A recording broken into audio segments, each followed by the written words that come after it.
यस्तै रहेछ ल भरि हिँडाइ छ ल जङ्गल गाडी बाघहरू निक्लिन्छ हात्तीहरू अब बस्ती निक्लिन आँट्यो अलि मासतिर बस्ती छ त्यो बस्तीको मान्छेले खतरा छ नि यतातिर चाहिँ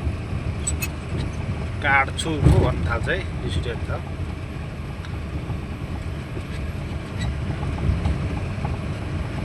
यहाँदेखि उता एउटा बस्ती छ हेर्नुहोस् है अलिक कुदेन हौ साथी के भयो अलिक छिलाएको त हौ कुदाइ कम्ती भयो होला अलिक हाँक्नु पर्ने थियो गाडी